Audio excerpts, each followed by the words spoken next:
César Litvin. César, buen día, ¿cómo le va? ¿Qué tal? Buen día, un gusto saludar a todo el equipo. Igualmente. Viendo la repercusión claramente negativa que ha tenido este tema de la idea y o impulso del gobierno nacional de habilitar a las provincias a la creación de nuevos impuestos, no deja de llamarme la atención el poco registro que existe en referencia al hecho de que desde 2009 existe en la provincia de Buenos Aires el impuesto a la herencia, impulsado justamente por el exgobernador Scioli, y si mal no tengo presente, era su ministro de Economía, Silvina Batakis, la misma funcionaria política que ahora aparece hablando del impuesto como un impuesto que goza de prestigio en el mundo. Sí, bueno, efectivamente está vigente en la provincia de Buenos Aires.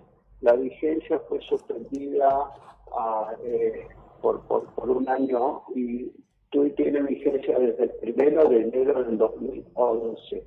O sea que ya pasaron 10 años de vigencia de este impuesto.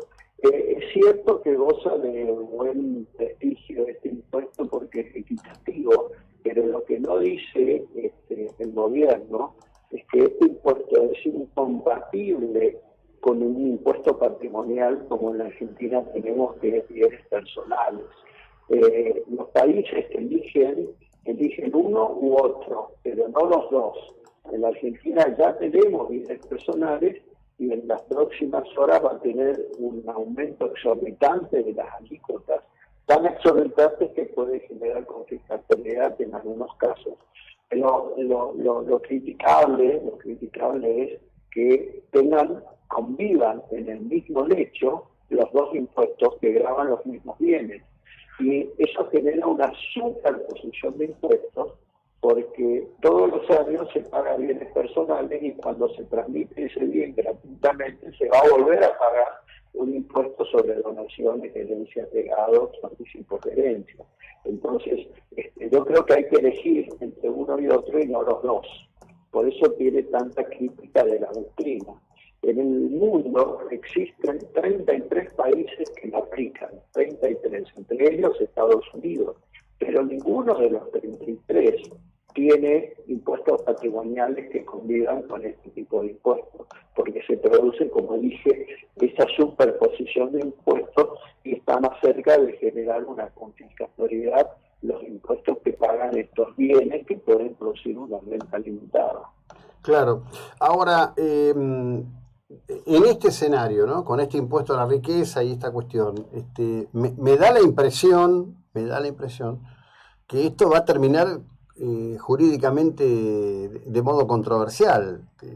Sí, claro, va a haber muchos litigios, incluso va a haber litigios entre provincias, porque si alguna provincia decide no incluir este impuesto y otra sí, puede que haya conflictos porque normalmente un ciudadano argentino puede tener bienes en distintas provincias. Y entonces, si una le intenta cobrar impuestos de bienes que están en la otra provincia, que esto fue lo que sucedió con Entre Ríos. Entre Ríos era la otra única provincia, además de provincia de Buenos Aires, que tenía este impuesto. Y tuvo un fallo de inconstitucionalidad de este impuesto hace ya unos 4 años y lo dejaron de aplicar porque se generaba mucho conflicto. Cuando se aplica a nivel provincial y no todas aplican este impuesto, es una fuente de conflicto. Pero en sí mismo el impuesto es una fuente de conflicto y de litigio, porque, insisto, va a estar conviviendo con otro impuesto de características similares. Claro. Imaginemos un inmueble, ¿sí? Un inmueble que supera determinado monto. Paga impuesto inmobiliario, que es un impuesto. Después paga bienes personales, que es un impuesto. Y después, cuando se transmite el bien, va a pagar este impuesto a la transmisión gratuita de bienes. Hay una triplicación de imposición sobre el mismo bien. Entonces, me parece que en la realidad y la coyuntura argentina de hoy, donde estamos atravesando todavía una pandemia que tiene cada tanto limitación de actividades y que tuvimos una cuarentena extendida en el tiempo, de forma exagerada, el sector privado quedó necesitando, no que lo asfixien con más impuestos, sino necesita un respirador para que lo ayuden a seguir creando riqueza, porque el gran problema que tenemos hoy en Argentina es el nivel de pobreza. Claro. Ese nivel de pobreza, ¿cómo se cura? ¿Con planes sociales? No. Los planes sociales no curan la pobreza. Lo único que cura la pobreza es el empleo.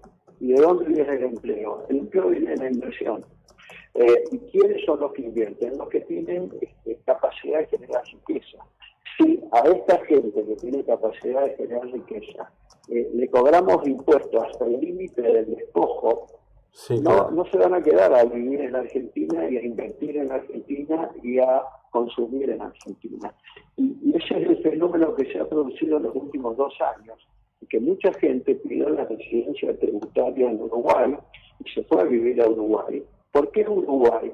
Y además de tener mucha afinidad con Argentina, tiene un punto de atracción que es difícil de competir. Al nuevo residente tributario uruguayo, por 10 años le dan vacaciones fiscales.